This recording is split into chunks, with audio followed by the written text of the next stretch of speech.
That pop up, and that means we are live. Yep.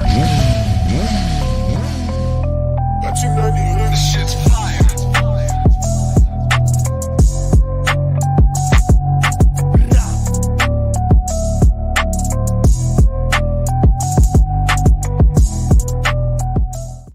What is up, everybody? Welcome to another live podcast on this Friday evening. I just got done with one about 2 hours ago, but you guys know the routine and the deal. This episode is sponsored by Next Level Financial. Take total control of your financial future. Get your complimentary financial needs analysis today by Seth Starnes. Look them up on Facebook. Get in touch with them. If not, get in touch with me, and I'll point you in the right direction. And also Bison. August, I tell everybody, don't buy an off-the-rack suit because for 90% of us, it's not going to fit us perfect. When you have a suit that don't fit you perfect, it hinders your riding style. I mean, it causes all kinds of issues. So I tell everybody, go to bisontrack.com, get your full custom suit started today. I've had mine for about a month now, and I absolutely love it. It's my first custom suit, and I'm asking myself why hadn't I done this years ago, right? You can get that, chest protector, the gloves, the whole nine, which I got to, and I absolutely love it. So go to bisontrack.com and absolutely enjoy it. But ladies and gentlemen, it's an absolute honor to sit down tonight with August Nord. What is going on, August? How's it going? It's absolutely fantastic. I'm sitting here talking to you. It's good to be here. Home, but on podcast. So. Yeah. Absolutely. It's an absolute honor. So yeah, we have a lot to talk about, and I can't wait to get into it and hear your story, because everybody's got a story on how they ended up in what I always say is our beautiful circus, right? All two-wheel racing is just it's nothing but family and friends, and you meet so many people that you would never have met before in your life, when it, unless you was in the paddock and meeting everybody. So it's absolutely amazing. So let's start it off like I do with all my friends, not my guests, my friends. Yes, August, you. Your journey into two wheels, where did that begin?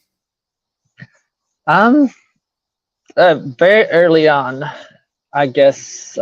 We had my dad's always been in motorcycles. He did some flat track back, before I was born and whatnot. So we have pictures, and I guess they've always been part of our life, like me and my siblings. But then, I guess I was about 13. I had a crash on one of those little ones, and I was kind of banned from riding them after that. And then I didn't really start riding again till I was about, I want to say I got a 28, 29. So it was like a 20-year break in between, almost 15. And I just, got a little 250, then my CBR 600. And that's kind of how I got back into it.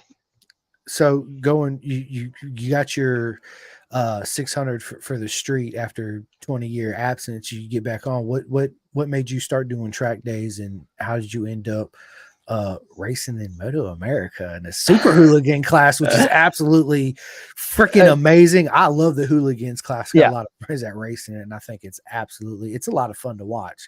And it's class. The class is amazing, and I hope I remember to get back into really talking about the hooligan, because it is freaking ridiculous. But no, actually the start was I had the CBR for the street. That's about couple 100 miles since I bought it. Not much. It's kind of local rides and whatnot.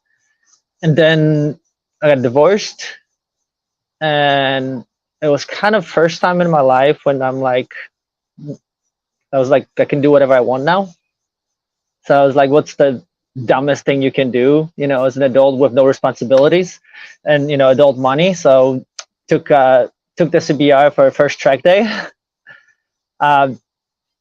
Instant, you're like, wait, there's no cops chasing me, there's an ambulance nearby. Like, it was an instant, like, okay, this is awesome, let's get into it.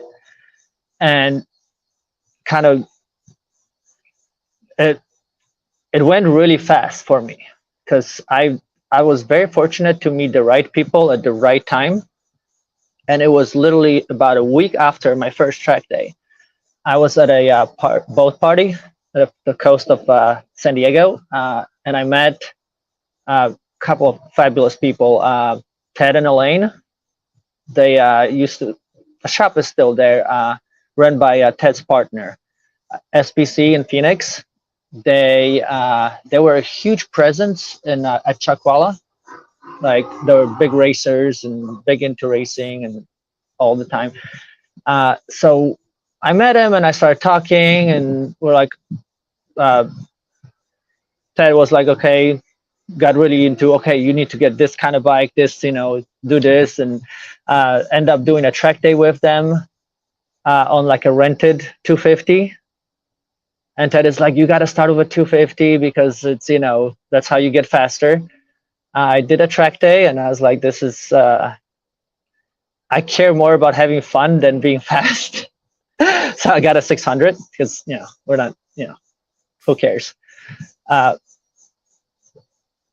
a 600 from an auction, like a beat up, wrecked. Ended up calling up Ted. I didn't know anything about the sport yet.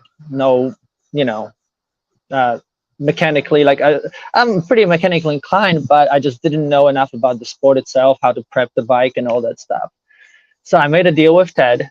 I was going to work at his shop for free for 2 weeks, mop the floors, do whatever. And in the meantime, we're going to work and build my R6. So it's kind of how the first Tiger Stripe kind of came to be, because half my plastics were Elaine's old plastics, because all their bikes had Tiger Stripes on. So that's where the kind of Tiger Stripes came to be, my shirts and everything. And so as soon as that kind of, we did a track day on the new R6 out west. I brought it back to Illinois. I'm like, okay, it's time to get into racing, pretty much right away. There was all that happened in less than a year. So then I'm like, okay, I went up to get my license at Road America, and I won my first race that weekend. So it was kind of an instant, and to go just slightly back, before I still on the CBR, I did quite a few track days that first year, and I did the famous, begging for the A bump, how coaches always dodge people, for that, and I crashed during my A bump ride. So obviously didn't pass. Took the bike, sold the bike, got the R6. The coach that was got the A bump ride with was Chris Onweiler, which since then has become like my mentor and a huge, part of my team, huge help. Like it's kind of it built the whole thing from that moment. I ended up during the crash, I took out one of the coaches and Chris almost ran me over. It was kind of a big one. Yeah. So I go to Road America to get my license, and the license instructor is Chris. So I walk in the room and I see Chris, and I'm like, God. You're like, okay, last time you saw me, I crashed, and it was a embarrassing moment, and it's like, he was nice about it. He's like, so what have you done since last time I saw you to get better? I'm like, not a goddamn thing. Got a faster bike. So yeah, it worked out though. We became super good friends after that, and he's still a big part of my racing. Every time I do something big, he's either there or helping me on the phone. And yeah, so it was. I was very fortunate to go through meeting Ted and Elaine, then Chris. I've had like a lot of good people around me to kind of get me to where I am right now. So, but yeah. That's very fortunate. And it always takes, and I say this all the time. I said this earlier, right? It's like my mom always told me it takes a village to raise a kid, right? And I was like, bullshit, it's you and dad, right? Whatever. But it's true, right? Now that I have a son, it's absolutely true. Same thing as racers. It takes a village to raise a racer, and you got to have those important people behind you. And that always stay positive and always have you back no matter what, and that believe in you. It's yeah. And to kind of finish the start of the racing, because it it obviously with racing we have highs and lows, and that whole getting licensed almost pretty quickly, winning my first race, I forget the month, but it doesn't matter. Ted, as soon as because Ted actually did Moto America back in like mid 2000s. So as soon as he was like, he kind of saw me on the track once. He saw that I won my first amateur race right away after getting my license, and he's like, okay, let's kind of got invested into, hey, we're gonna do some cool stuff. We're gonna train, get faster. So the expectations were pretty high instantly. And the next race weekend was at Blackhawk, and I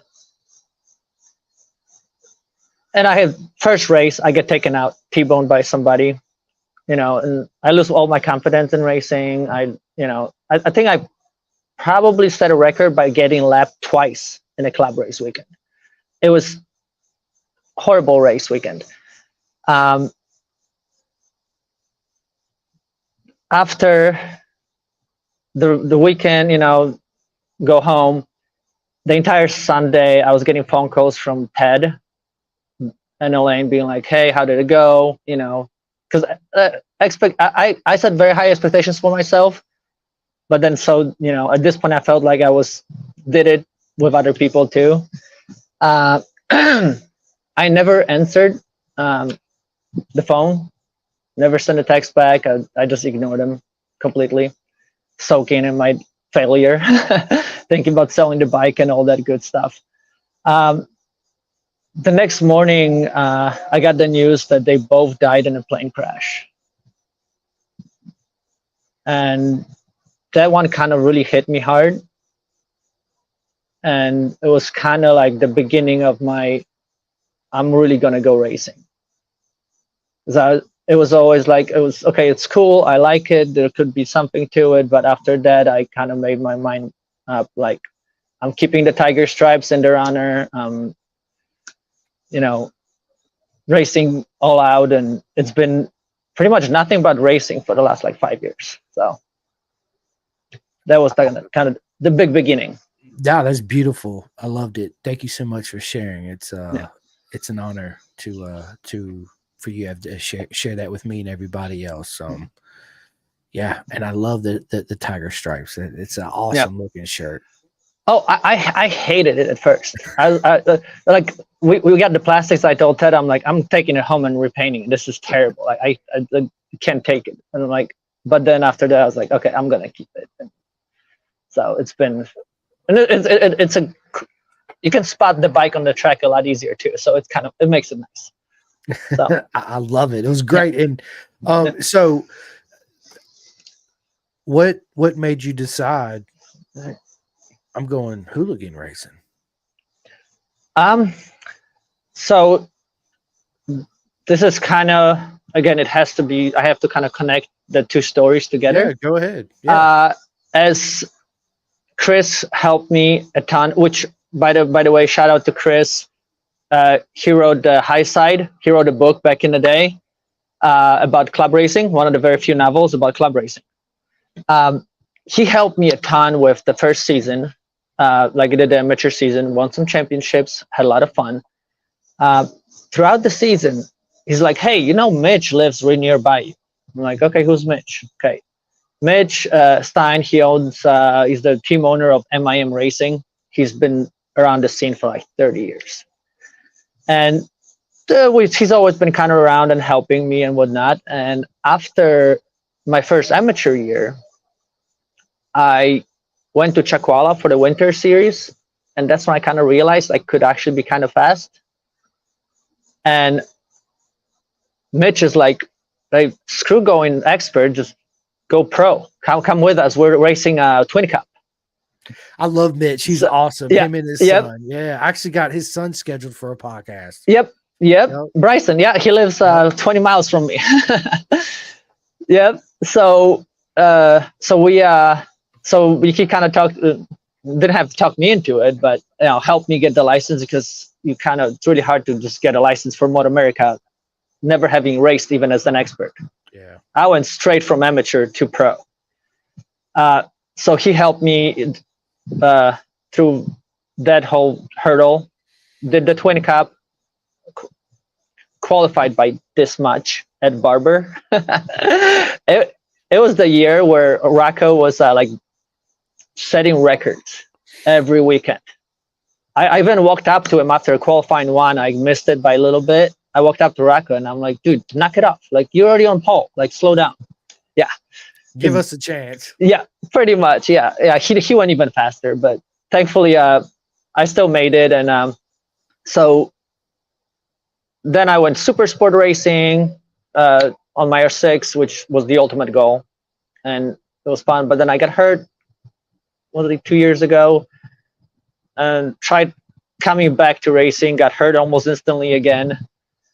And this whole year has been kind of tough with just everything else, life and whatnot. And Mitch's been calling me like once a month. He's like, deadline's coming up. We have a bike for you. Are you ready? I'm like, nope. You ready? Nope. And Ohio was one of those where Bryson ended up going to Ohio on the same bike. And I'm like, nope. And then he calls me like a month ago. He's like, 3 days till deadline, Coda. I'm like, Coda? Yep, I'll do it. So I've already been thinking about doing something for next year. I have a big plan for the hooligan class.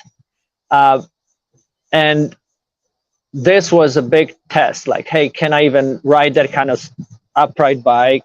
Can I really, have some fun on it? Can I put some good times? And the weekend was amazing. Coda is just a great track. Like, oh my God, if anybody gets a chance, it's different.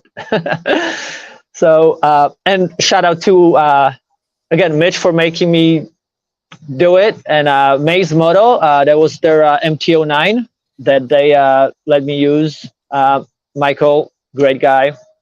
He's like, hey, have fun, and it's a great bike. MT-09 kicks. But for next year, I have a different plan, which was it back, I want to say, back in January. There was a one time I was on a track in the last year. Me and my friend Shelly, we went to Florida to Jennings. We rode a couple of different bikes. And one of the ones we rode was she let me ride one of her Buells. And it's a street trim, nothing special, street tires. And I freaking loved it instantly. Like those things just handle so well. It was an instant like, oh my God, I want to race one of these. So I started looking into it, and the plan is to build a pretty badass Buell for the hooligan class for next year. It'll be a Buell Lightning with so some surprises in there, but it should be at least fun to watch. Oh, I guarantee it, right? I don't know how competitive it's going to be, but it's going to be pretty fun. So that's the big plan for next year. I'm sure it will be. That's good. I can't wait. I can't wait to watch you and cheer you on. And yeah, absolutely. It's and Mitch. I met Mitch at Mid Ohio. So if you would have been there, I'd have met you too, Yep. right? Yeah, because I was there. It was that was my first time at Mid Ohio. It's a gorgeous track. The only thing that I didn't like about Mid Ohio is the way they have the two separate pits gated off. I'm just so used to every other racetrack I go to where it's just wide open, right? It's like there's no gates or nothing to go. So, but yeah, other than that, it was great. It's always good to show up and support all my friends. Yeah, I did see you at Coda, right? Did we see each other at Coda this year? I must. At some point I think I did see you, and this is. Have you been to Road America? Yeah, I went to Road America. It's like it's literally like the anti-Coda. Mm-hmm. Because both tracks are great tracks, but the facilities at Coda, just junk. Really? I mean, really, they're gonna zip tie the freaking porta potties at night? Yeah. The track is awesome, but the rest of it, I don't know. I wasn't a big fan of everything else around Coda. Like, Like you go to Road America, it's like there's camping everywhere. There's access to everything. There's fans that like it was just a lot different. Yeah. Oh yeah, Coda is like I've been 7 years in a row the MotoGP race, and it was I always buy the pit pass because that's the only way you're gonna meet anybody, right? But it's a good track for the riders. I've never rode it, but I love Coda. I think it's a great track. They got great garages, set up, which is really cool. Oh yeah, the garages are amazing. They're like that part. That part of the racing is awesome. The track, the garages, but it's like the fans and everything, and all that. Yeah. Kind of being separate from everything. I don't know. It is. Yeah, you're right. It is. They do separate it for sure. Which is crazy. We actually have somebody left you a heart emoji from Motorbikes in Heels, Sometimes Boots. Yep, that's Shelly. That's the build that started the whole idea for next year. Hello, Shelly. Thank you for tuning in and watching. You are awesome. Yeah. That's awesome. She loves her bikes. I can't believe she let me ride it. Like she's very possessive. I love it, right? Yeah. So let's talk about your race at Coda. Oh, to start, obviously, this was the first time I've been on racing in like 2 years. First time in a while since January on the bike. Never been to Coda, never been on that bike. Went for practice, and Mitch is like, "Oh, follow me." I swear to you, I went up to the turn 1 and I didn't know what to do. I forgot everything. I was like, do I lean? Do I counter steer? Like I was like, oh, this was a bad idea. But then, it only took about, 2 or 3 laps. And I'm still kind of amazed how fast it came back to me. And yeah, it was fun. The bike's amazing. The track is kind of hard to learn. So it's kind of takes a little bit, but yeah, first race, so nervous. I missed the light. Literally, I'm looking down at my tag, and I hear the bikes go, and I'm like, "Oh shit!" Yep. So I clawed back to like P20, I think, in the first race. Just fun trying to get around people and stuff. The race 2 was, I had a way better start, and it was a proper, I had proper battle with Cole. Like, I mean, we went at it. Like, we had a moment when we get on the back straight, and we're like, the bikes were dead on the same power, and we're just like, who's gonna brake first? Who's gonna brake first? So we had a great battle. He went wide a few times, but at the end he ended up taking me on the outside of the last turn 20. I was like, I just heard him like, I was finished 17th. So it's still good for my first return. Like I feel like I did what I was supposed to, realize I can still race and have some fun with it. So that's right. That's awesome. And big shout out to Cole. That's my dude right there. I finally met him for the first time. Matter of fact, Cole King was my longest podcast I've ever done in my life. We went almost 4 hours on the podcast. Dang. Yeah, I know. And then I finally met him and his dad, and that's one of my most treasured thing and that I love to do too is have my friends on the podcast and finally get to meet in real life. It's like this big full circle. It's I really look forward to it, just like you, August. I really look forward to meeting you one day. His family's awesome. Like we actually camped out next to each other, and they're super nice people. Yeah, they are. They're absolutely amazing people. So good stuff. So man, what a journey! You've had an absolute proper mega journey, But that's with racing. You're always going to have the highs and the lows, the ups and the downs. All that stuff, August. And there's just like there's no such thing as a perfect motorcycle. No. Yeah. Right. So it's always it's just like motorcycle riding and setups is just like a relationship. It's all a compromise. Yeah. You can get pretty close though. Like a pretty good broad general statement, right? It's a compromise, right? So absolutely. But it's motorcycles is the most beautiful thing I've ever seen, right? And watching them race and what all you do on the motorcycles is absolutely phenomenal. And there's nothing. Go ahead. Pushing that bike to the edge and then crashing. My first year, I had an average of 3 crashes per weekend. Expensive bill. Those are expensive weekends. Actually, no, because I did plastics I got from Elaine. They were fixed so many times. The bike was heavy as hell, but it was like a tank. Like you could crash it over and over and just pick it up and go. But it's kind of what made me fast. Just keep pushing till you hit that limit and do it again. So there's something about pushing those 2 wheels to the limit. Absolutely, it is. Let me ask you this: Do you name your motorcycles?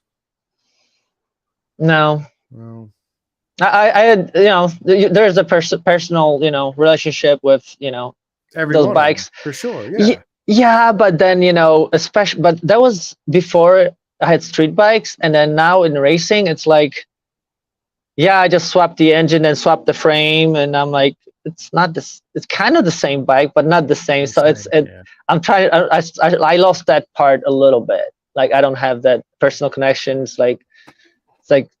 It's not the same anymore. The frame of the bike is sitting right there in the corner. It's bent, Yeah. No, you're right. That makes total sense. I consider, of course, I'm a man, so I consider motorcycles as females, right? And every one of them are beautiful in their own way. They like to be handled in a certain way, ridden in a certain way. They got certain attitudes, all certain way. They like to be touched and set up the whole 9, right? That's kind of where I was going with that whole, name your bikes and all that, because they're different. You're right. You blow a motor, that's like the heart of it, right? You just had a heart transplant. You've bent the frame. You're done. I done buried you and so long. Whatever, Elena, and hello, Stephanie, or whatever, right? Yeah, pretty much. Yeah, but there's still a connection. Like, I do love my R6. That R6 has been like, if they only didn't kind of ruin the super sport class, like it's sitting in there, and I'd go back to super sport, but I don't think R6 is done. So I'm kind of set for it. Like, that's it. So that's why it's time to start the next chapter. Super hooligans, right? Yes, I love it. That's what it is. Yeah, and again, that MT-09. I'm telling you, like, if I didn't have the whole plan with Buell, I'd get me a MT-09. That thing, I couldn't believe how easy it was to ride instantly. And the fact that it's a street bike, I'm like instant to like, oh, yeah. I love so it. It's freaking amazing. I love it. I can't wait. Have you met my I got a good buddy that races in there too, Kevin Grimmel. Have you met him yet? Yeah. Oh yeah. Yeah, he was in our garage. Yeah, that's my dude right there. Yep. He's awesome. I can't wait. I think I met him at Daytona like 2 years ago. Okay. Yeah. And then I met AJ Peasley. Big shout out to him. Yep. He's man, it's see, that's another thing. I did 2 Daytona 200s. Nice. So, yep. Well, let's talk about that. Tell me all about the experience of Daytona. I've never been there personally. I've seen it in real life, but never been to a proper AMA or Moto America race at Daytona. I plan on doing it next year for sure. It's just to be a part of it. It's amazing. It was building the bike, because it's all different. You build a different bike, almost everything is just different. Probably my second lowest moment 8 laps in my first Daytona, because no one wants to crash in the beginning. It's like you crash in the first lap, you're like, this sucks. I crashed like 8 laps in my first race, and I crashed on the wrong side of the track. And there's no worse feeling than dragging like 9 of your friends to Florida to watch you sit on a wall. It was a tough one. Yeah, but then I think that's when Wyman crashed in the infield, and they red flagged the race. I got to bring the bike back in, and they jumped on the bike instantly, and during the red flag they rebuilt the whole bike. And I get back out there, and who knows how many laps down at this point, doesn't matter. I finished the race. I was there for the checkered flag. Yeah. Amazing feeling. Amazing feeling. Just being there, just across that start finish line when the checkered flag flies, it's something History. else. It's history. Yep. It's Yep. absolute history. Forever Yep. be in the book of the Daytona Yep. 200. So Yep. And then the second one, and I did the second one was that was a tough one because I think I heard you talk to somebody about the whole how everybody's always behind in the sport. Oh, rodeo. Rob, Kevin, I think, and that's what kind of happens with Daytona because even though we have so much time to get ready, you know, season ends, you pay off your crap that you just spend too much money on the rest of the season, Christmas, New Year's, and then you start getting ready, and all of a sudden it's like 3 weeks to Daytona. So some of my engine parts showed up Thursday before I had to leave. So I pretty much threw the engine in a box, rolled the frame in a trailer because I had the training at Jennings set up for the weekend, drove to Jennings, did my practice on the backup bike, spent Monday, Tuesday building an engine, dynoing it at like 3 in the morning, and then taking it straight to Daytona for tech. I had friends flying in and they're like, do we get on a plane? Do we go home? I'm like, get on a plane. We're doing it. we're doing this. Let's go. Yep.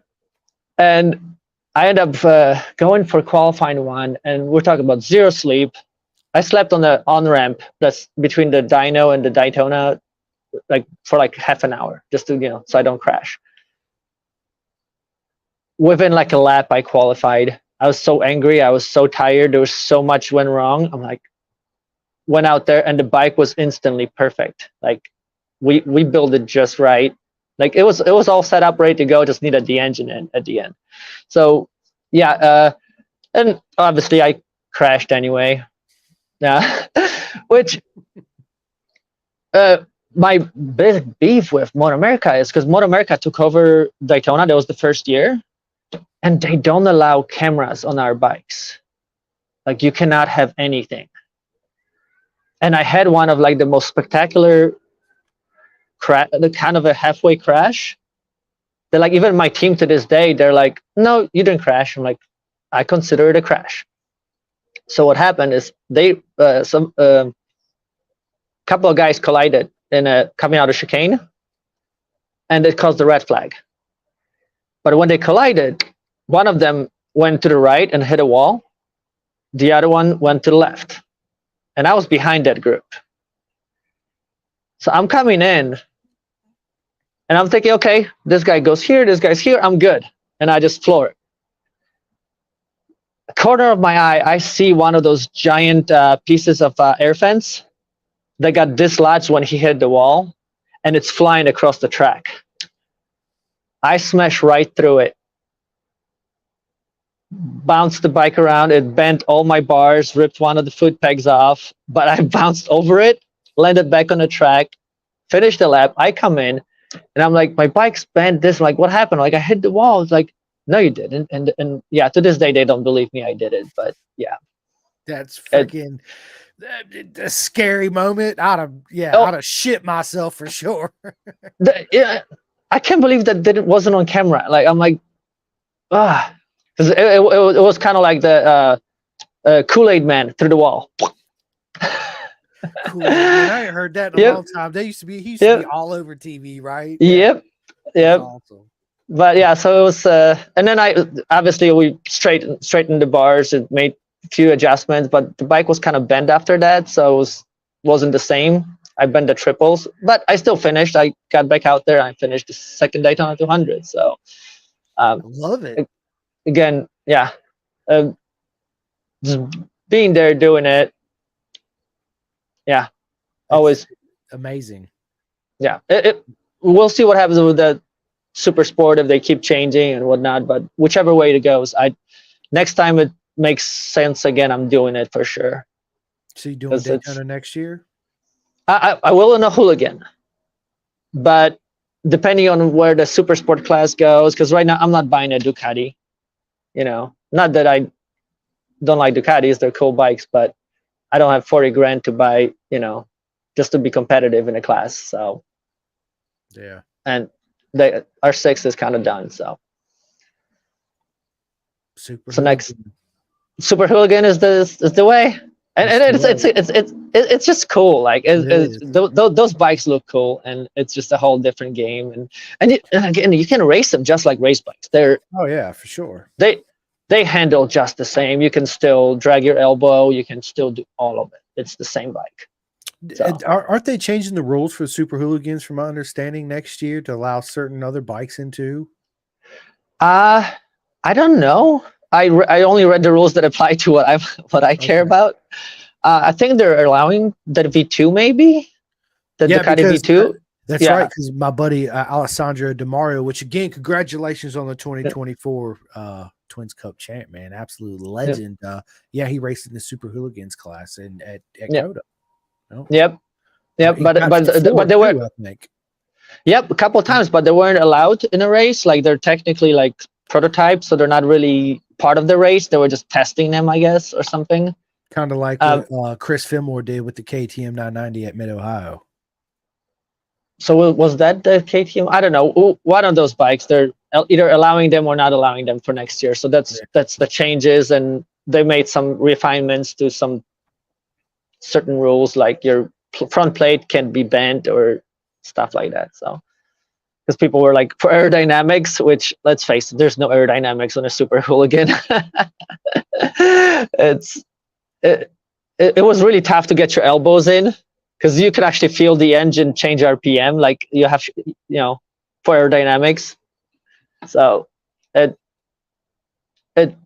back straight was fun.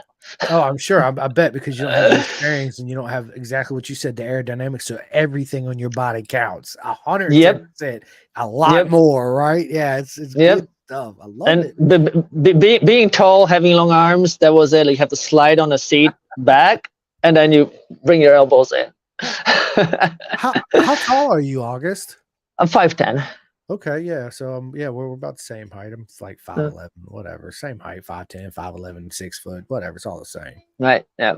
Right. It's all the same. Yeah, it's all the same. It's close enough. Close enough. Exactly. So let me ask you this, August. What do you do for training for motorcycles? Like, how do you train to get race ready and stay fit and all that? Just I'd say lots of bicycling.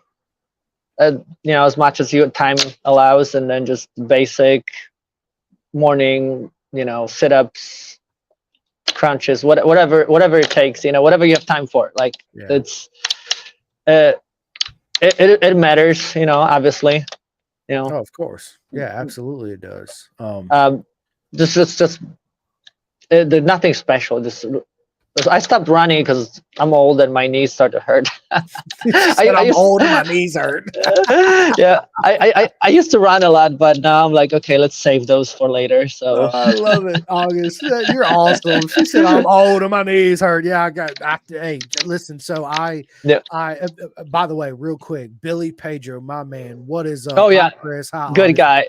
Dude, Billy's my homeboy. I actually met him for the first time at Mid Ohio, and I was supposed to do a podcast with him the other day, but I messed my wrist up, so I had to go to the doctor, and they're sending me to a ortho hand specialist. But anyway, and enough about that. So I had to postpone our podcast. So thank you. Do talk to him. Super nice guy. I met him at Road America like 2 years ago or 3 years ago.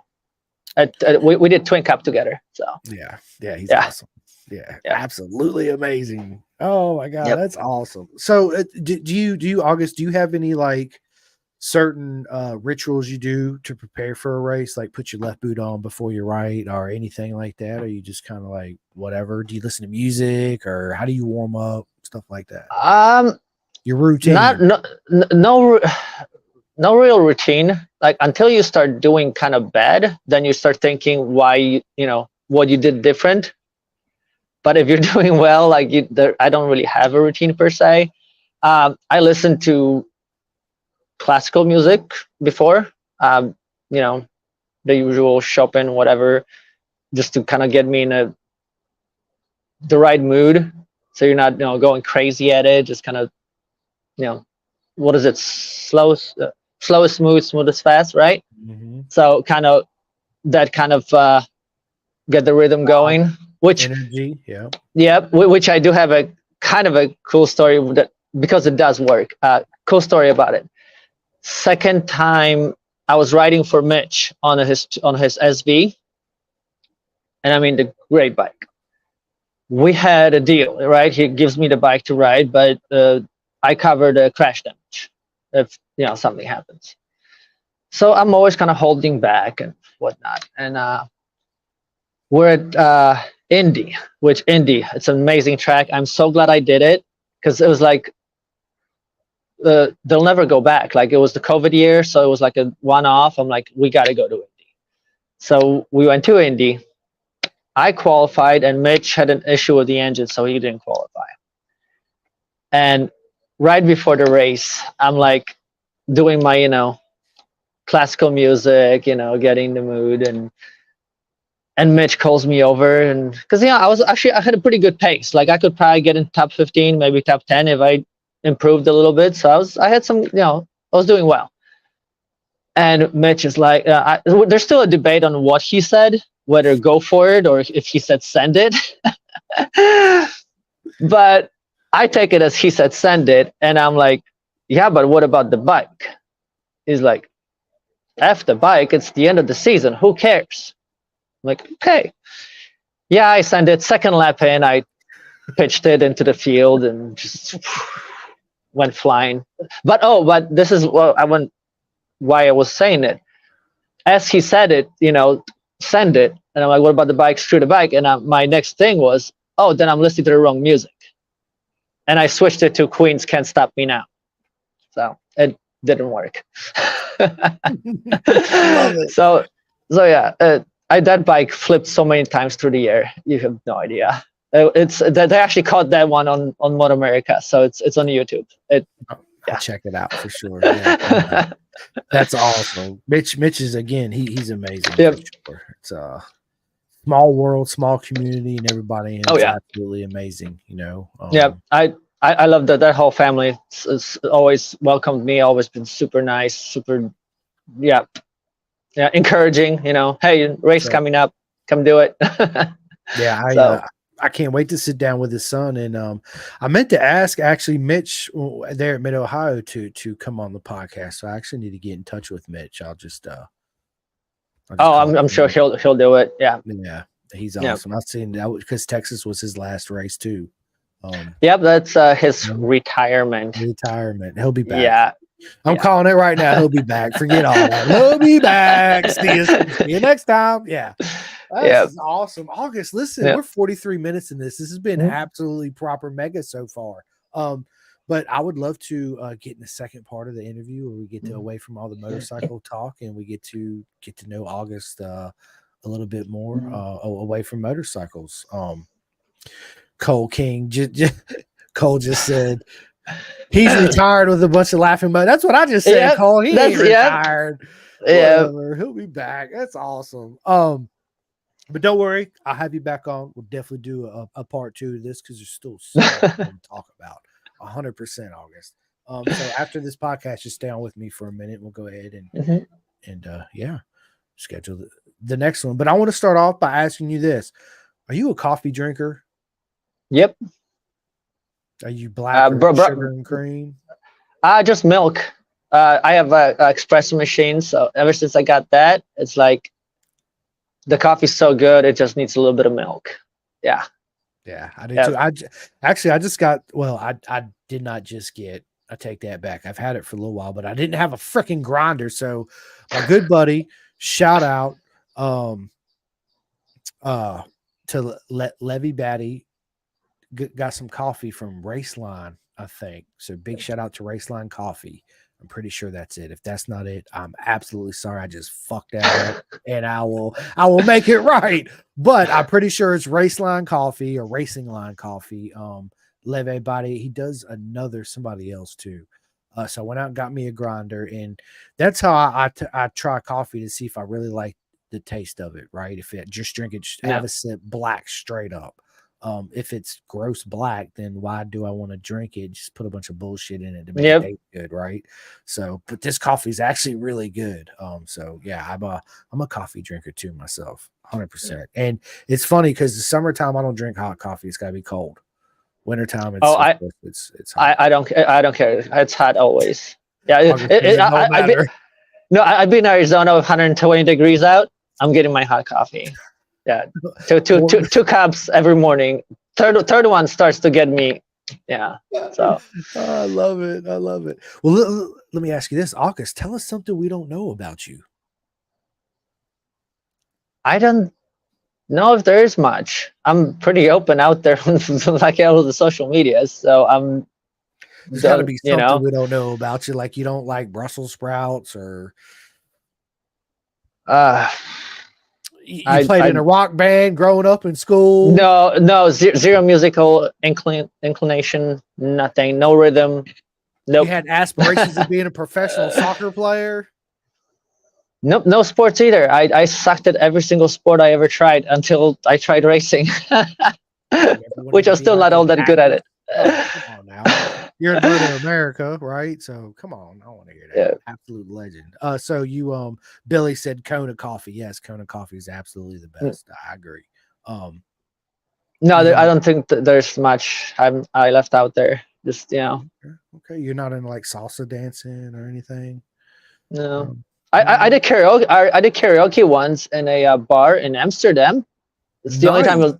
That's the only time everybody will ever have heard me sing, and hopefully except there's no footage of it. Shower. Come on, you sing in the shower. I sing in the shower. No, that's a musical thing to skip me. I got nothing. Like no. Zero. Yeah. Oh, that's freaking awesome. So let me ask you this then. What's your worst habit? I don't know. I'm perfect. You're the first one that's ever said that. I love it. She's like, no, absolutely not. This right here is perfect. I love it. Good answer. Yeah. So I listen to a lot of audiobooks, right? I'm a big audiobook listener too. Is that something you do too as well? Is listen to audiobooks? Shelly talked me into trying it, and it's just not my thing. I need the book in my hand. I need to be able to, feel it, read it. I need that connection with the book. Just listening it, I tune out instantly, and I can't. I tried. All right. Well, I got a book recommendation for you though. Yep. You like to read or listen. This is for everybody too. I listen to, of course, every motorcycle racer that's had an audiobook. This guy right here is listening to every single one of them. They're all absolutely proper mega, but the best one is John Hopkins Leathered. You need to pick that book up and read it. I will. He is so open. And when you listen to biographies, autobiographies, there's truth to it, but there's probably not a lot of truth to it, right? Because if you go back and you start listening to it, it's to make them look good no matter what, right? John Hopkins, go ahead, August. Oh no, I was just gonna say you're right, because some of them very rarely they actually put themselves out there 100% what because it's tough. It's especially if you're still alive, the people in your life are still alive. It's kind of tough to throw everybody under the bus. Yes, for sure. Yeah. So if it's I'll definitely check it out after I finish Foggy. That guy really put it out there. He was a total horror. So. Foggy. No, listen. I was going to say that because I got Foggy's on my. Matter of fact, I got a bunch of Foggy books on my. I listen to every. Of course, I'm currently listening. I'm almost done with Jenson Button, the F1 driver. But yeah, man, Foggy's awesome. He was always one of my favorite riders growing up too, for sure. And what Foggy book was it you listened to? Because I'm pretty sure I listened to that. Reading. It's called Foggy. Yeah, I got one. Fogarty. Go ahead, Fogarty. Yeah. Yeah, the one I listened to is called The World According to Fogarty. I don't think that's it. I thought I had another one. Yep, the other one's called just Foggy. Yep, just Foggy. Yep, Nope, Foggy. Yep, I got that one too. So yeah, absolutely. it's Awesome. good. It's good. Oh yeah, the one I just told you about is an audio Yeah. book. It's the only audio one he has, and it's absolutely amazing. Mm. Yeah, good stuff. I love to hear. Yeah, but yeah, dude. Which yeah, the Foggy book. I totally had it for like a year and a half. Andy, another one of my team members, awesome dude, Andy Johnston. He signed on just to be with us and help, and it's been awesome having you. And then yeah, he gave me the book to read like year and a half or 2 years ago, and yeah, I'm terrible about giving stuff back, so I still have it. There you go. That's something we didn't know about you. You're terrible at giving There you stuff go. back. There you go. Yep. I love it. There you go. Good stuff. Billy Pedro said Kona coffee is crack. LOL. It is, dude. It really is. Kona, not the real Hawaiian Kona coffee. I was fortunate that my dad was he was a pilot for United Airlines, and a couple times he did go to Hawaii. We made sure he brought back some real Hawaiian Kona coffee. Wow. Yeah, me and my mom hoarded that shit for sure. 100% no bullshit. And we have another comment. Roy Brown, what is going on? Nice job at Coda. Best luck with the Super Hooligans in 2025. Thank you. Yeah, absolutely. Absolutely. So let me ask you this. Who's your all-time favorite comedian? Oh, comedian. God, I'd probably quite a few, but Bill Burr, I would say. Yeah, I would say it's Bill Burr. Bill Burr. Yeah, he's got some good stuff. Who's the guy, the albino guy? Kind of always talks about cupcakes. I'm trying to think of his name. Yeah, I know who you're talking about. yeah. So yeah, he's up there too. It'll be him or Bill Burr. Like, yeah. Always correct. I can rewatch those like, their specials. I can every time I see it, I still laugh, and it's like, yeah, it's good. It's good That's stuff. good stuff. Yeah. Absolutely. Yeah. So do you listen to any podcasts?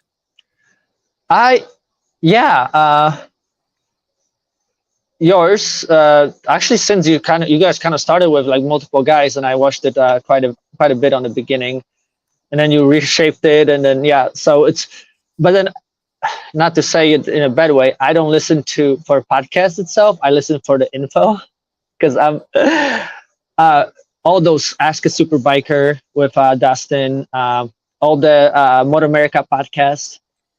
I listen to that stuff with a notepad and get my tire pressures and because doing homework. Because people say all these things, and usually like you walk up to somebody like, hey, because where you're running or this, like they're not going to tell you. But when they're just kind of talking on podcasts, they'll share, and then it's like, oh, there's always something. So not having a lot of background in racing, I'm like, I'm going to learn somehow. So I do it for that. Thank you for all your love and support. It means the world to me, August. It really does. Thank you so much. It's an honor. It really is. When I say that, everybody, I really mean it. You guys don't know how much. Thank you. It really means to me. It's hard not to get emotional when I hear that stuff. It's because it means the world to me. It really does. So thank you. I love you for real. I do. You're freaking awesome. Let me ask you this, and I asked you this before we started, but what was for dinner? It's a question I love to ask everybody. I know, yeah. I made a stuffed cabbage. Yep. So obviously you like to cook from home. Yes, have my own garden. There's about half the dinners during the summer are all homemade, with whatever I can harvest. So big on the whole healthy eating. So me too. I lost, obviously, if you listen to my podcast, a lot of weight by changing my diet and eating healthy, and of course my breathing exercises. And I'm a big advocate for ice baths. Stretching. I haven't tried the ice bath yet. Like I hear good things, but you got to. I'm too big of a wuss. I don't think I can do it. Listen, to be honest with you, August, you know what it is? It's the whole mental thing, right? It's that mental barrier you're putting up. I can't, I won't, I don't think I can handle it. Absolutely, you can. 110% you can. It's Uh, once you get it, the whole thing for me is learning to get my breath under control. Once I get my breathing done, the initials, you got to get it up to your neck so Yep. your body's in it. But once you get Yep. that breath up underneath control, right? You feel this warmth come over you. You're not even cold Yeah, anymore. It's absolutely it's hard to explain. I'm already cold just talking about it. Yeah. She said, "I'm cold just talking about it." Rory Brown said, "Did you just say your favorite comic was Bill Burr?" Yes, she did. Yep. Absolutely. Yep. Good stuff. So, what's your favorite thing to cook? Let me ask you that. I don't have one. I try everything. I'll dig up some old recipes, make stuff up. I don't really have a favorite.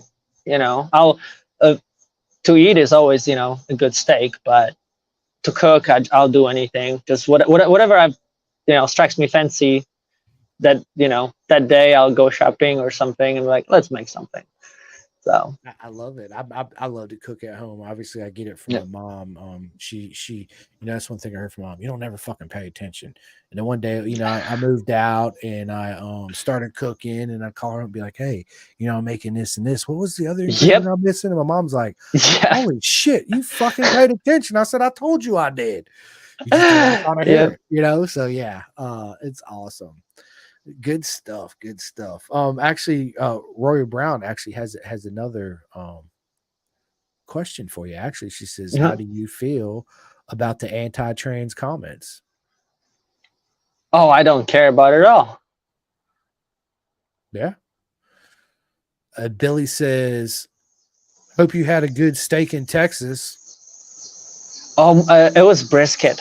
We went to Terry Black's. Oh my god, that place was ridiculous. The brisket was amazing. So I usually hit up all the little taco trucks. We did go to a restaurant last year though, August. That was, man, I cannot remember the name. I might have to text Jason and ask him the name. But it was the only Mexican restaurant I've been to that don't serve margaritas. The only thing they serve was chiladas, right? And I'm thinking to myself, wait, what? So I was like, let me get a chilada, right? And then when they bring you the salsa out, it was actually warm. And it was some of the best salsa I've ever ate in my life. It was absolutely everything was really, really good.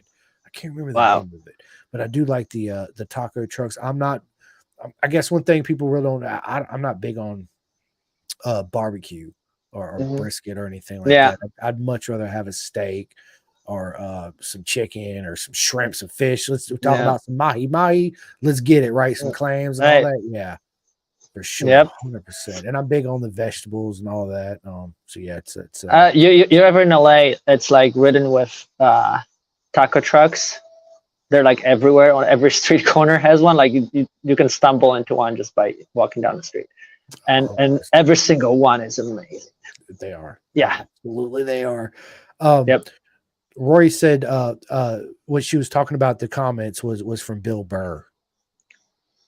Those are fucking hilarious. They're when Bill Burr hits something, he hits the nail on the freaking head. He's freaking awesome. Yes. He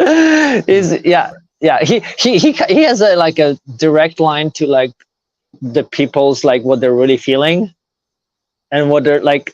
The deep down, it's like makes sense. I actually met him at Coda.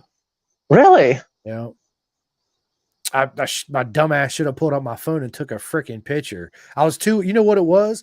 Is I was standing there on the Best Brisket. I was standing there because I turned around and there was freaking Guthrie Steiner from the F1 Haas team. And I was like, get the fuck out of here. I'm getting a picture with this. And as I went down to find my phone in my pocket, because sometimes I put it in my back. It depends. When I'm at the race, you never know. I'm gonna stick my phone and be in my pocket and wherever. So I went down and found it, and I found it and I pulled it out. And when I looked up, there's Bill Burr, and I was like, "Oh shit, there's fucking Bill Burr!"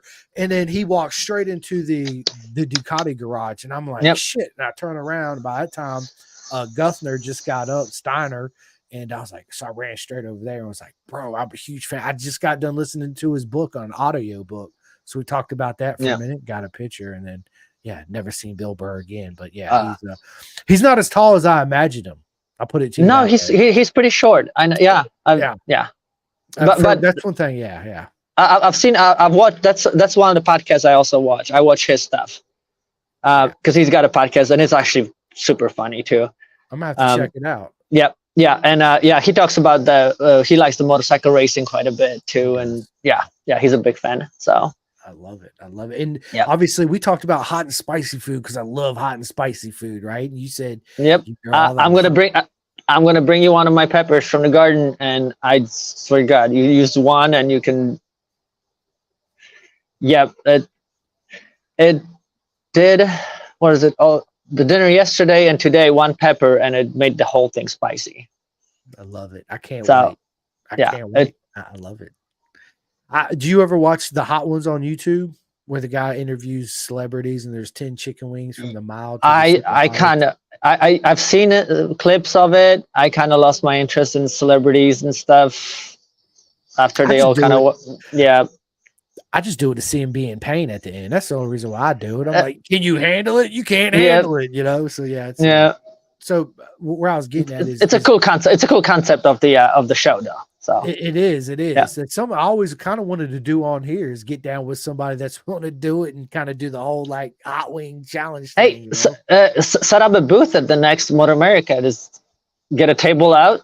That's a good idea. Get somebody, a racer, one of the officials from Motor America, and be like, let's eat some hot wings. That's it. Let's do an interview live while we're eating these hot wings. How hot can you handle? Yeah, it's good stuff.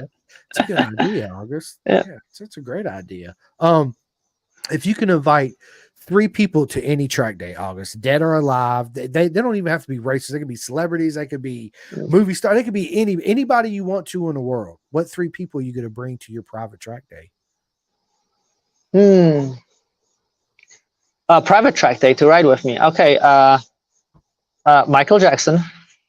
Nice. Just because you got to bring him back to life. We need him. Yeah.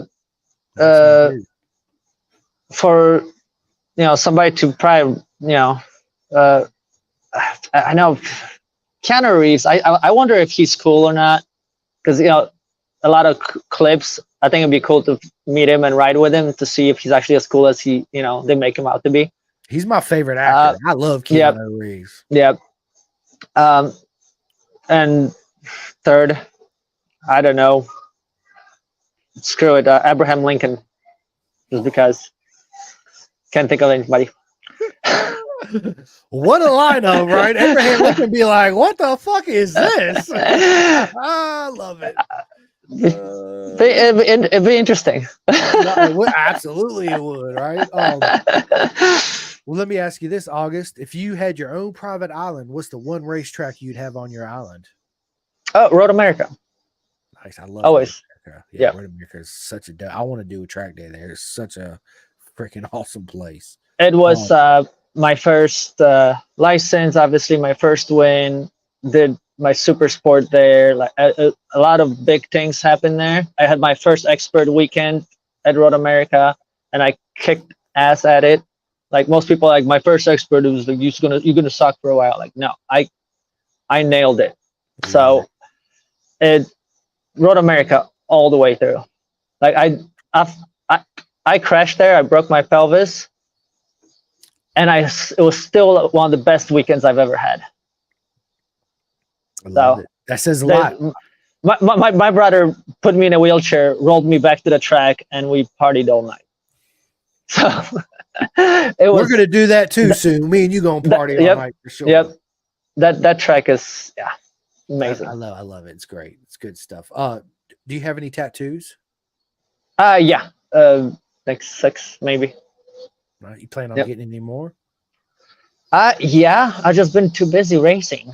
Like like I keep trying to think of like what to do, and I just can't nail it down. So when something pops, it will be right, and I'll get it. But it's been a little bit.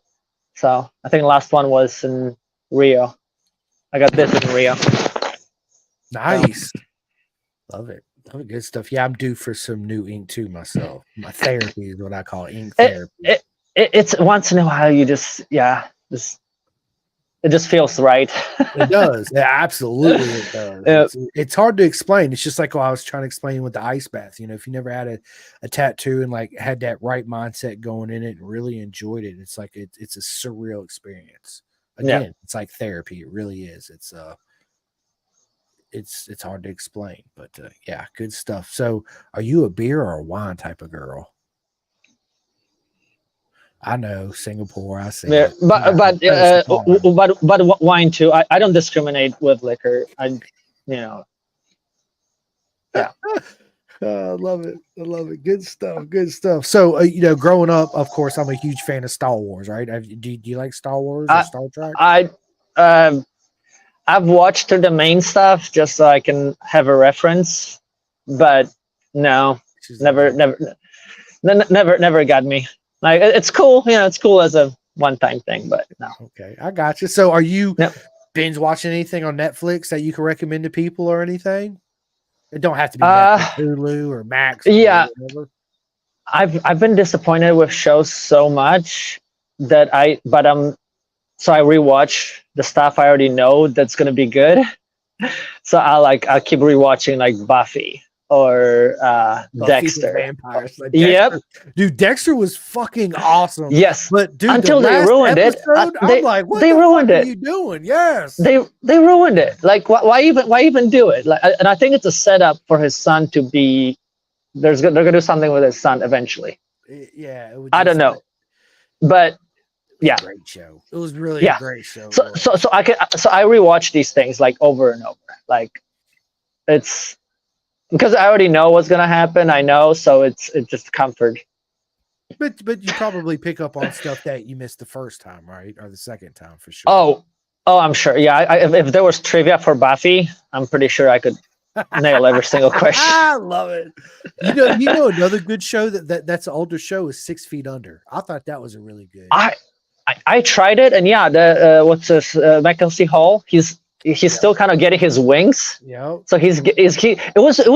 It was short though, right? Like 1 season, 2 seasons. Yeah, I think it was like 2 or 3. It was short, but it was the whole family that runs the funeral home and the whole it was it was a good one. Turns and it keeps. I love a show. I don't give a shit what it is as long as it grabs you and you're entertained and you're having just like Motorcycle. You're having fucking fun.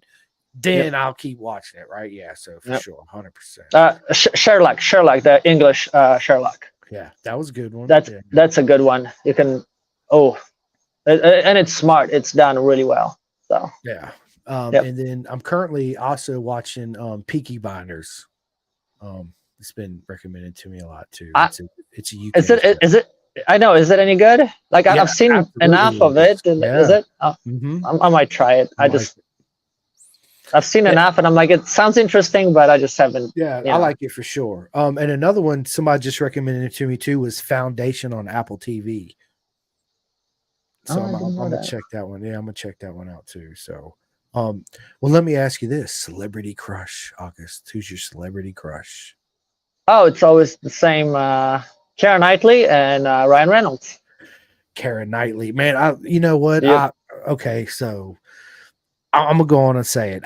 Dude, Keira Knightley from the neck up is absolutely amazing. Like I love her, right? She's a great actor. Oh yeah. You haven't really I haven't seen her though in anything lately. She hadn't been around, has she? I don't know. I don't watch a lot of stuff. No, she did the English ones, but no, it's the old stuff she did, and Karen the Pirates. Yeah, she was absolutely a beautiful woman for sure. And then dude, Ryan Reynolds. Oh, Arthur. The King Arthur movie. She was awesome in that. Oh yes, that's right, King Arthur. That was a really good movie. Yeah. Because me and my son. It's been when Deadpool and Wolverine first come out. Ross would come home. We gotta watch Deadpool. I'm like, fuck yeah, let's go. So. Yeah, I'm a big Deadpool fan. Ryan Reynolds, I'm a big Ryan Reynolds fan too as well. He's absolutely hilarious. Yeah, good stuff. You're the second one that said that. Jeremy Coffey I had on earlier said that was his celebrity crush. Oh, He does it for everybody. That's right. Ryan Reynolds is a G for sure. That's awesome. So let me ask you this, August. What advice would you give your younger self? I don't know. I don't think I've screwed up at any point that I would have changed it. It's gonna be okay because it is. Yeah, it is. You know, you have doubts sometimes, but no, yeah, it's gonna be okay. I love it. It is. You're right. It's always going to work out the way it's Yep. supposed to work out. Yep. 100%. I agree. Absolutely. Are you do you play PlayStation or Xbox or video games or anything? Oh, I haven't in quite a while. And I've had both, and I think the last game I played was the Resident Evil 4. It's know. been a while. Yeah, it's been a while. It's been a while, yeah. I Yeah, just for sure. haven't had time because I like to get into it, and then I'll just sit there for 2 days straight and play it, and yeah, those times are behind me. Yeah, not me. I'm still a kid at heart. So I still play August. Yes. And one of the best video games I've ever fucking played in my life was Red Dead Redemption 2. It's such a fucking story. It's such a great game. It takes you highs and lows, lefts and rights. It's absolutely amazing. So that's a great recommendation for people. Red Dead. It's a long ass game, open world, back in the cowboy days, right? So yeah. Oh, I've seen clips out of it. Yeah, It looks it's interesting. really Yeah. good. It's really good. It's a really good story. Another one that man, I ain't never even said this. I'm not sure I want to say because people can be like, "You're such a pussy," but fuck it, I'm gonna say it anyway. I don't care. The Last of Us video game made me cry. I said it. Okay. Not ashamed of myself. Because at the beginning of the game, I guess it's I get the zombies kind of take over. So kind of like a zombie-esque game, right? But a dad and his daughter at the beginning, they after all this shit happens and takes off, she ends up getting killed. You know, since I have a son, you know, it just hit home at the right time, right? So I love deep games like that. They give you that connection. So yeah, good stuff. Do you watch like World Superbike or MotoGP, British Superbikes or anything? Isle of Man TT or anything? Just enough to kind of, you know, big Marcus fan. Just, you know. Just no, I'm just playing. I'm just playing. No, I was like, I'm because, you know, it's like, okay, back when I started getting interested in it, it was Rossi or Marcus, right? And that was the time when Rossi was already kind of older, and he started doing the whole bitching and whining about, oh, they're, you know, he's pushing, he's, you know, dangerous. Yeah. And then you go back 5-10 years, and Rossi was the same when he was young. He was a dick. I can't deny it. Yeah. I cannot deny it. And Marcus is now as the older one, and he's still the dick, and he's still not bitching about anybody else. He's still the same. So that's what I like. You got to respect that. Like he's absolutely. So I've always been a Marcus fan, and just watched just enough to kind of follow. Like I kind of tuned out when he was out, and I was like, this is boring. Now that he's back, I'm like, okay, it's getting cool again. So. Yeah. Of course, I named my son Hayden Rossi after Nicky and Valentino. So big Rossi fan. Yeah, I'm a huge fucking Rossi and Hayden fan. But you know, my thing is once Rossi retired, my whole mentality changed when it come to me being tied to just one Pacific rider in MotoGP, right? I kind of like let that go since he retired, and watching Marc Marquez and knowing his story and his journey, because obviously I've been watching it for fucking goddamn ever. I've seen it all. I respect him, his hustle and his motivation, his pure determination. So yeah, I am an admirer. He's absolutely one of the greatest of all time. I mean, anybody, if you don't say it, you're fucking ridiculous. Let's just keep it real. Everybody I've had on the podcast, everybody in the world, it don't matter who it is, wished they had the level of talent that Mark Yeah. Marquez had. So The I mean, talent, the to be talent honest, is, is fucking stupid, right? So Yep. yeah, big respect. But my favorite riders are all my friends that race. You, Colton, everybody. Oh, you are for real, because we're friends and I'm emotionally attached, and I love to see you succeed in life and the journey of see, two wheels, right? that's kind of how I have my favorites in our world, right? The little Moto America world. It's like all the ones that you've met at some point end up being, like My favorites. I'm a big fan of obviously Rocco, because he was there when I was first starting, and then he was at 16, he was kicking it, right? Cameron Peterson, when I crashed and I was in a wheelchair, he came down to my paddock to say hi and say Nice. it's gonna be okay. Like, he was such a nice guy. He So is. I'll always root for him. I feel bad that he's having a hard time right now, but I'm sure he's gonna be back up on top. He will. So yeah, so it's kind of the same. Like, you meet people and then you're like, okay, now I'm your fan.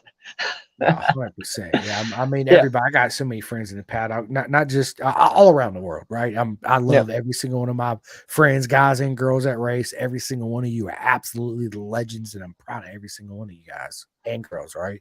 Because it's racing. You show up and you always do the best job. Everybody always gives it their all, right? But it's always at the end of the day, it might not be the results you want, but just know that you got people that really cheer for you and care for you and back for you, and that's.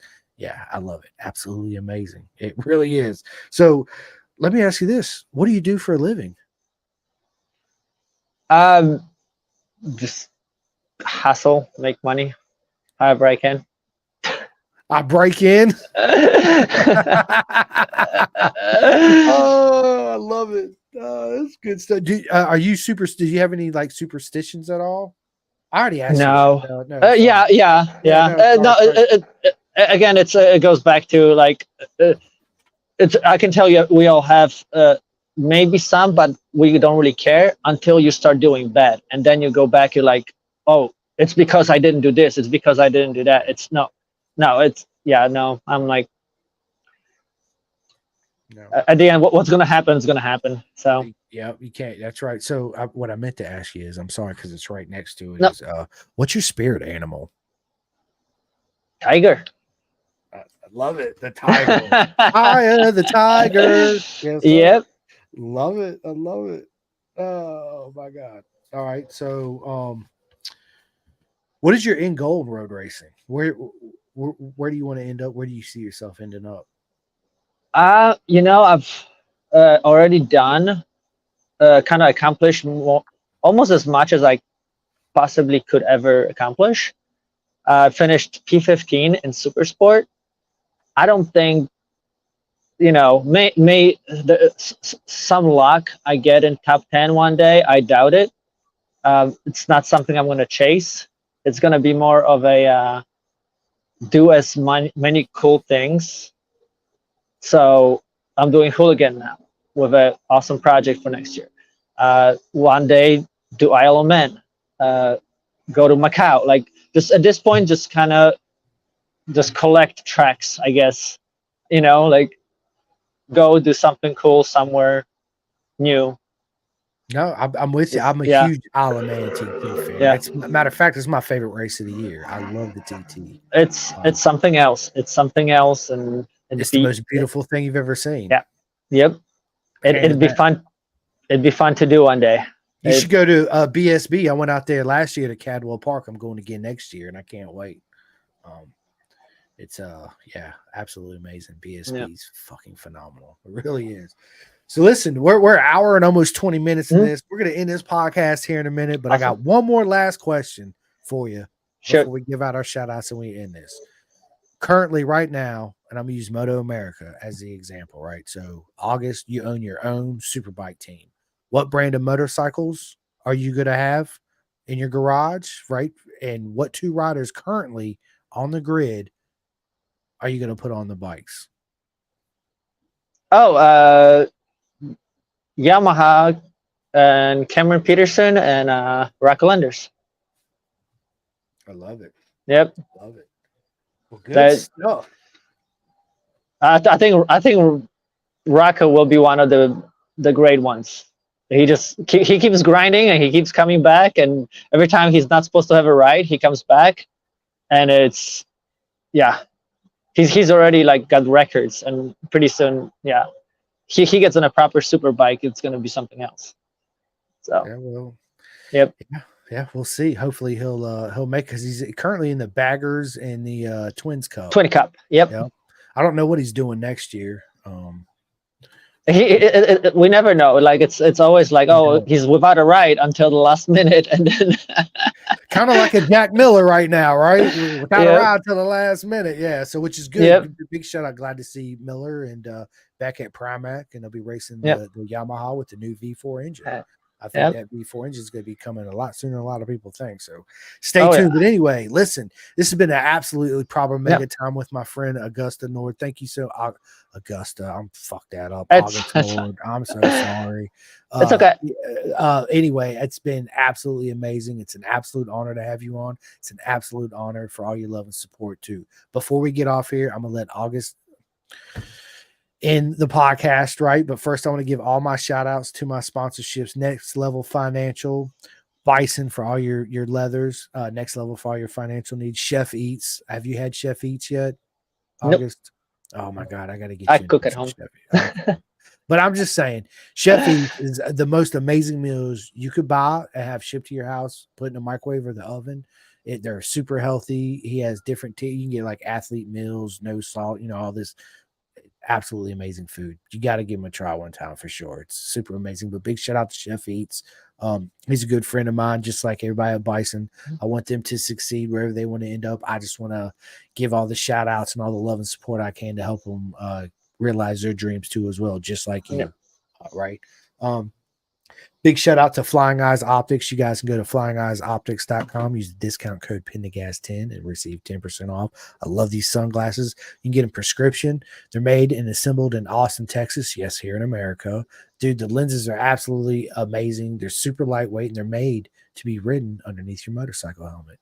So, yeah, good stuff for that. And then shout out to RD Racing, my good mates out there in the UK that have the race team, and his son Jake Marsh, which is an up-and-coming legend for sure. Vet2Track for all my veterans out there. Look up Vet2Track, sign up, bring you to the racetrack, and help you cope with PSTD one lap at a time. SFL Mini GP, I'm a huge supporter of SFL Mini. Michael Carrera. Big shout out to Juju that just won the British Talent Cup race last weekend. Fucking amazing. If you guys haven't checked it out, you can go check it out on YouTube. 64 Degree Racing, my man Tate. He sent me a custom-made two-piece undersuit, and I'm absolutely in love with it. It's hands down by far my favorite undersuit. So if you guys are in the market for it, go to 64 Degree Racing and get your custom undersuit. Trust me, they are absolutely amazing. And last but not least, on my end, the Clothing Kings. So all my UK friends over there in the UK and Europe and all that can go to clothingkings.co.uk, and you guys can too here in America. They make all my merch out there and get soft shell jackets, beanie hats, hoodies, all that good stuff. So big shout out to Martin and the Clothing Kings. And listen, August, let everybody know where they can find you on social medias, the next race you're going to be at, so everybody can show up and show you all the love and support. And do you have any merch for sale? I always have my shirts for sale. They're actually all on my website, augustracing.com.